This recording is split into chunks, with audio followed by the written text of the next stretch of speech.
Pod da região de hoje. A gente trouxe o vereador de Ferraz de Vasconcelos, o Cacá, ele que tem se destacado na cidade e na região com um trabalho diferenciado em que aborda especificamente a causa autista. E a gente vai falar com ele sobre todo esse trabalho, o que temos de mudanças ainda por vir. Cacá, seja muito bem-vindo. Eu que agradeço, Sandra, a todos que nos acompanham aí no Portal da Região. A notícia que você precisa, né? É um prazer estar com vocês aqui, com todo o time, o Christian, toda a equipe técnica.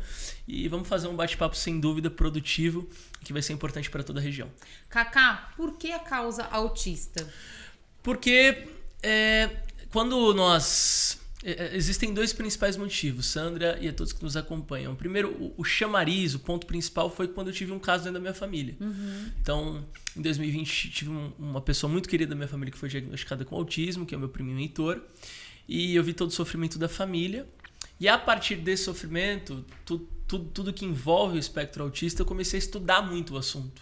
E aí eu faço um convite a vocês que estão aqui comigo e a todos que nos acompanham, que nos assistem, aí, seja em qual plataforma for, para gastar 15 minutos no Google para pesquisar sobre autismo. Então, vamos fazer uma linha do tempo rápida aqui. Nós tínhamos, vamos voltar lá para 2004. Em 2004, nós tínhamos uma criança autista para cada 150 que nasciam. Hoje, nós temos uma criança autista para cada 36 que nascem. Então, olha a curva ascendente. E aí você pensa, poxa, e o que é o autismo? É um transtorno do neurodesenvolvimento em que você tem 3 níveis de suporte. Que nós estamos mudando a terminologia, não usar o leve, nem o moderado, nem o severo, mas 1, 2 e 3. Então, existe essa curva ascendente. Por que o autismo? Pela curva ascendente de diagnóstico, pela falta de conscientização das pessoas, pela escassez de serviço público para essa comunidade, para essas famílias. Então, se você for procurar uma consulta no neuropediatra, hoje não tem. Se você for procurar terapia, hoje não tem. Se você precisar hoje do LOAS, que é um benefício da prestação continuada, é uma dificuldade gigantesca. Então, toda essa escassez de apoio, de amparo a essas famílias me levaram a escolher o autismo como causa, porque eu gosto de desafio e de lutas que valham a pena, né? Não que as outras não valham, mas essa fez muito sentido para mim. E por isso que eu entendi que o autismo tem que ser a minha causa e a minha bandeira.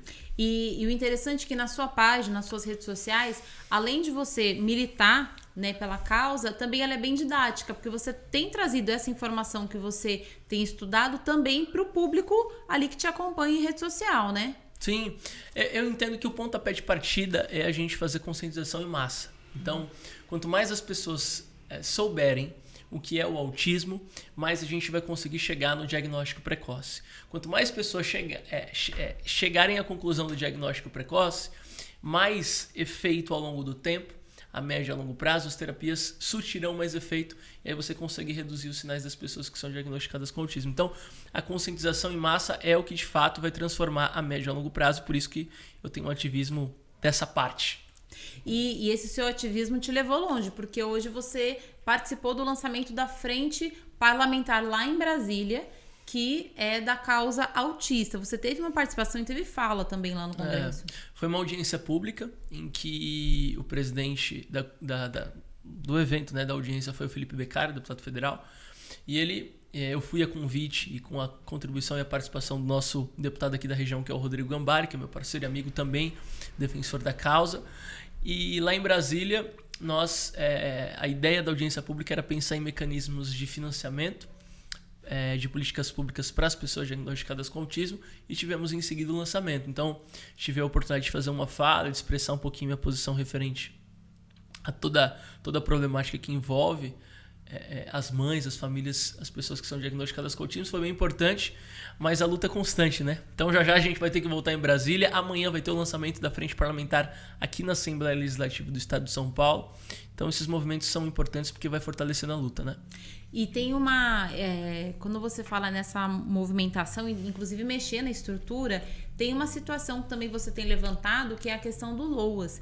Para quem não sabe, gente, o LOAS ele é um benefício que é concedido pelo governo, né? E que ele beneficia as pessoas com alguma deficiência e também inclui o autismo, né? E o que tem de entrave nisso? A principal dificuldade hoje para as famílias conseguirem acessar o LOAS, então eu tenho lá um filho com autismo eu ganho R$1.500 por mês, mora eu, a minha esposa e o meu filho. Eu não consigo ter acesso ao LOAS, porque a renda per capita, que para mim é o principal critério em que a gente tem que repensar, reavaliar, a renda per capita determina que a família não pode ultrapassar 1/4 do salário mínimo por pessoa.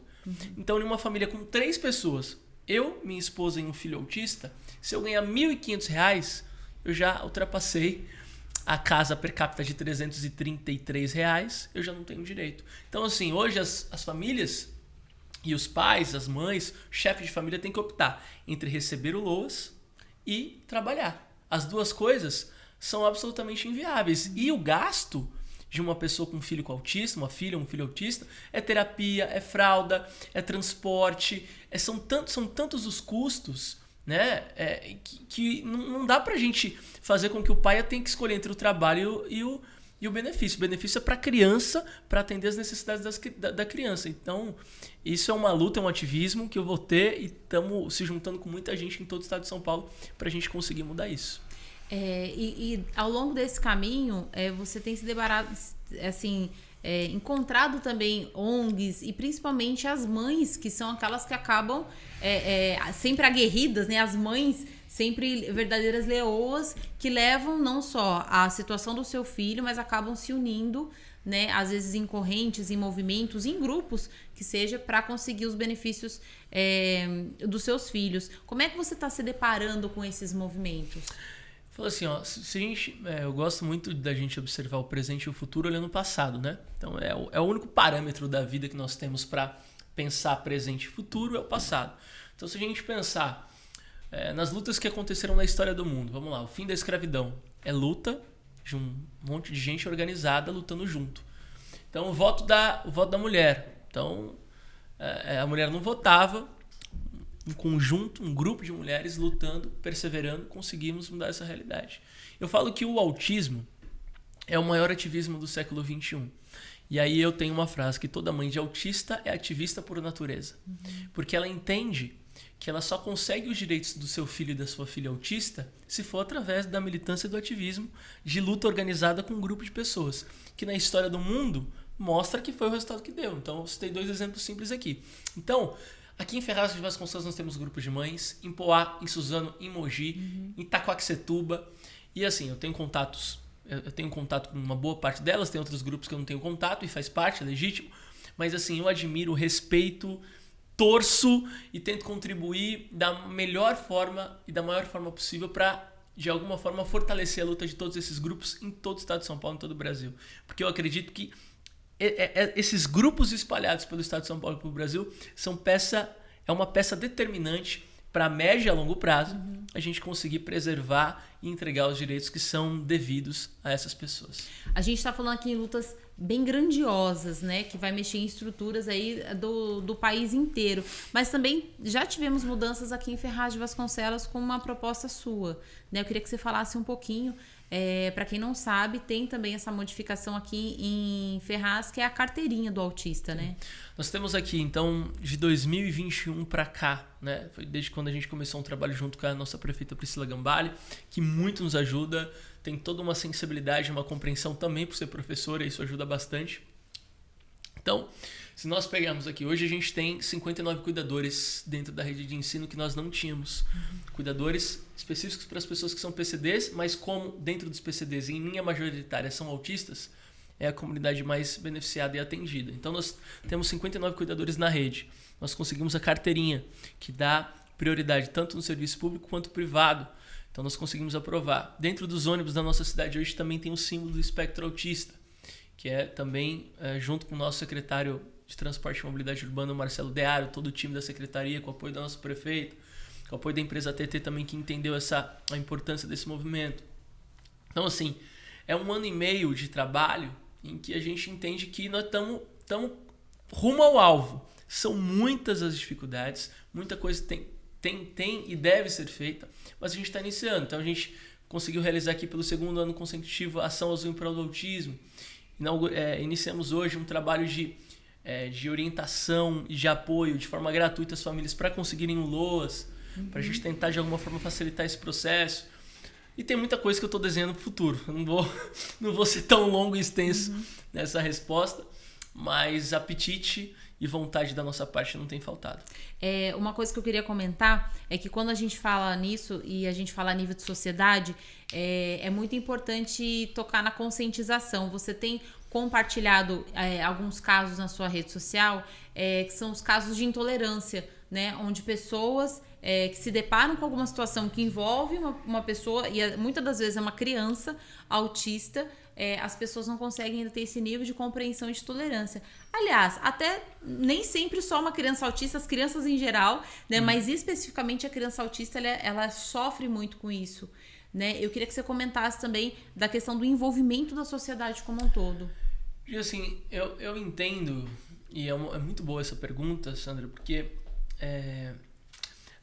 existem algumas fases da vida, alguns experimentos, alguns momentos, algumas dores que a gente só consegue, de alguma forma, ter empatia, de fato.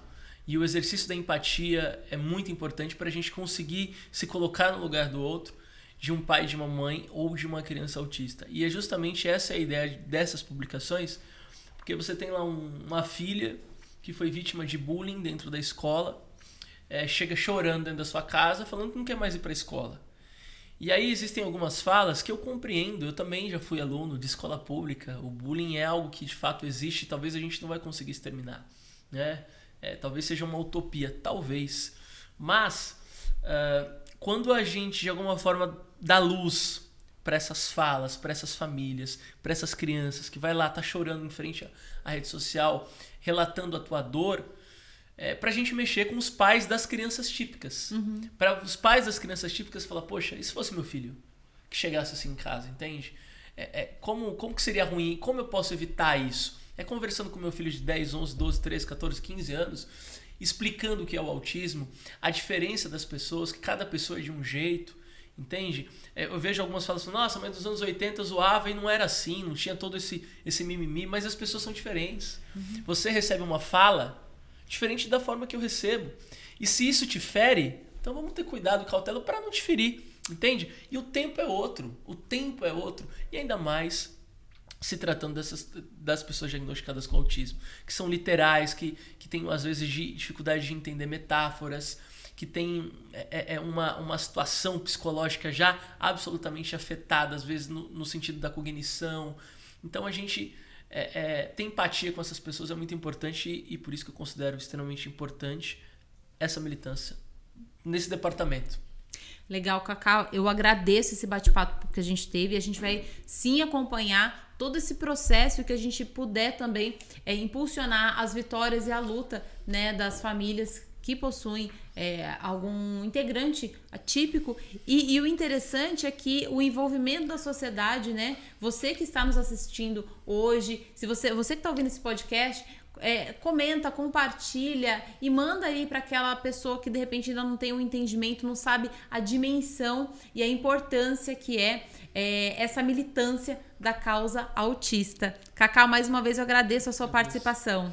Eu que agradeço, a Sandra, a todos do nosso portal da região. É uma honra estar aqui com vocês. Eu acredito muito que os veículos de imprensa da cidade, da região, do estado de São Paulo têm um papel importantíssimo nessa luta e em todo o desenvolvimento da vida em sociedade. Então, parabéns a vocês e um grande abraço a todos. Obrigado a todos que nos acompanharam também. Muito obrigada, gente. Portal da Região, a notícia que você precisa.